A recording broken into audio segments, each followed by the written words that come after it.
What is the sixth thing that I would do differently if I were going to college today? I would choose a college where I could leverage my Spanish speaking skills. Hi, I'm Passion Darby, and over the next month, I am going to be sharing with you 31 things that I would do differently if I were going to college today. 31 years ago, right around this time, I was an 18-year-old young woman, and I decided then that I was going to college that fall, no matter what. And so now here I am, 31 years later, with a wealth of information and wisdom to pass on to this current college going generation. And I am doing that every day. And today is thing six. So, the sixth thing that I would do, like I said earlier, I would choose a college where I could leverage my then Spanish speaking skills. So I went to a high school, and during my high school year, I studied Spanish for 3 years. However, I did not take second language acquisition seriously. I was not um, encouraged to do so.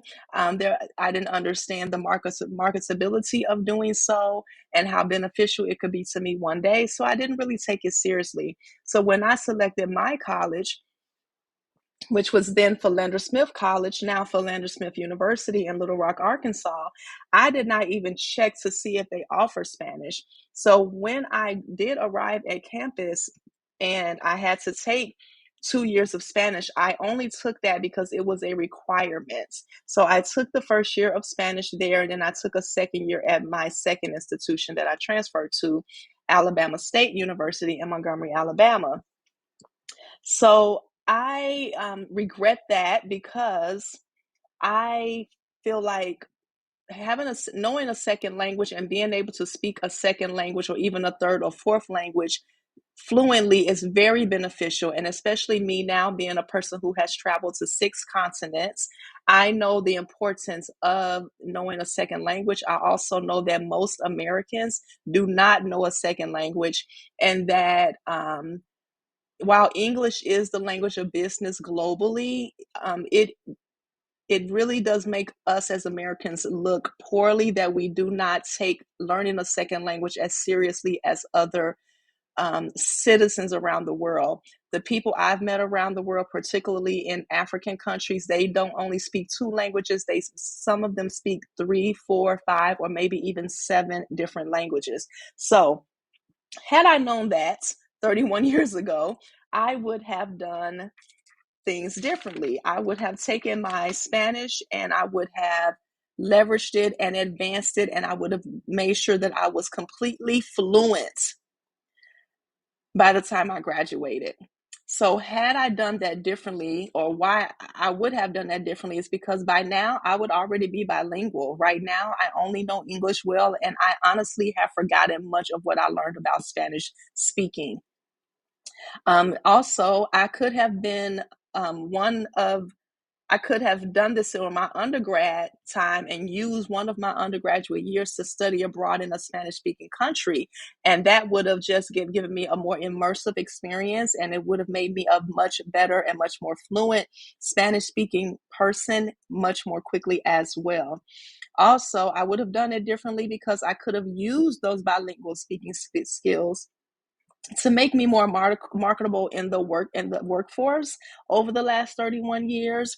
Oftentimes I would apply for jobs, or I would see jobs that I was interested in, but they wanted people who had Spanish speaking skills, and I did not have them. Also, now with Spanish being the fourth most spoken language around the world, not just in our country, but in the world, I could have been positioned to communicate with more people globally if I had known Spanish as well as English fluently.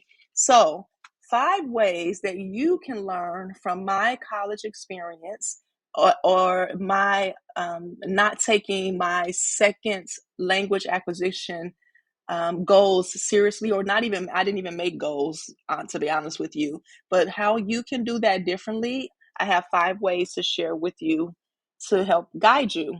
The first way is decide upon and organize your language acquisition plans ahead of time, and choose a college that offers opportunities for you to be fluent upon graduation. So Like I said, I decided to go to college right around this time in 1993. It was January, so that gave me a good 6 to 7 months to prepare, but I did not prepare. So if you are considering going to college in the fall, or if you are like me and had made you've made the decision that you are going to college in the fall, then this is your chance to organize your language acquisition plan and chart it out over 4 years or however long you plan to be in undergrad or in grad school, because you can also acquire a new language in grad school as well. And then choose a college that offers the opportunities for you to be fluent, which means that they offer a plethora of courses in the language that you are seeking to speak in the future, and that they have opportunities for you to learn that language in outside of just coursework. So we're going to talk about that in number two. Number two, select a college that has year-long study abroad programs where your desired second language is spoken, so you can study abroad there yourself. So for instance, had I taken my Spanish language acquisition skills seriously, I probably would have studied abroad in Mexico, deep Mexico, not like Mexico City, because there are a lot of English speakers there, but Mexico, where other places like Bucerias, where I visited, I think last year or the year before last, or maybe Ecuador, where I visited last year, where nobody was speaking English. They were all speaking Spanish. Or I may have gone to Colombia. So places I would have studied abroad in those places, and I would have stayed there for a whole year so that I can completely immerse myself in the language and come out of that program fluent. So you can do the same thing. Number three, select a college that offers language study groups where you can practice your second language with native speakers on campus. So, my most recent university is very good with this, and my previous university was as well.